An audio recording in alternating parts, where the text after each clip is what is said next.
Salam alaikum, bienvenue sur Recette Maroc, j'espère que vous allez bien. Aujourd'hui, je vous retrouve avec une délicieuse recette de mini batbout farci au poulet et légumes râpés. Vous pouvez, une fois cuites, rajouter du fromage râpé et les faire griller quelques minutes au four, selon votre choix. La vidéo sera courte, donc restez avec moi pour voir les étapes de la recette. Bismillah. Commencez par préparer la farce en chauffant de l'huile végétale dans une grande poêle et ensuite faites suer l'oignon et le poivron rouge haché pendant quelques minutes. Ensuite, rajoutez la courgette et carotte râpées et bien mélangées. Ensuite, l'ail écrasé et les épices, le sel, poivre et paprika et continuez la cuisson pendant environ 5 à 10 minutes.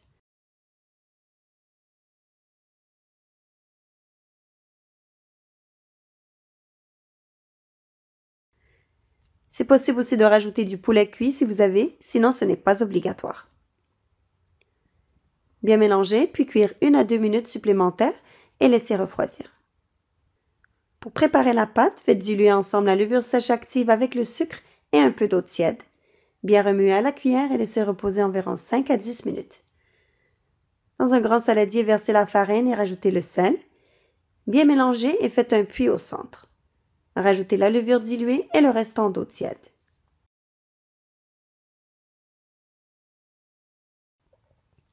Bien mélanger afin d'obtenir une boule de pâte lisse et ensuite pétrissez pendant au moins 5 à 10 minutes.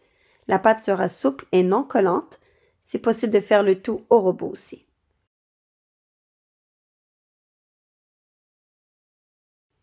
Ensuite, coupez la pâte en plusieurs petits morceaux de taille ou poids égal.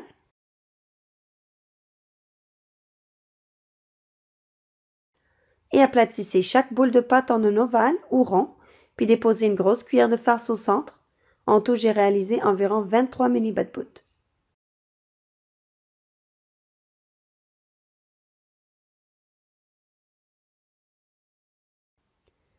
Regroupez la pâte ensemble et ensuite aplatissez et retournez le batbout.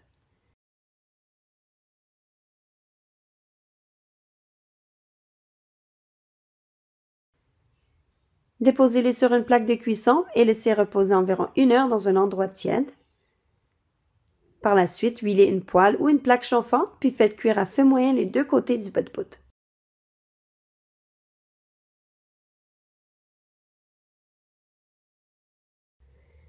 Lorsque vous voulez servir, ajoutez du fromage râpé par-dessus et faites griller au four, quoique cela reste facultatif.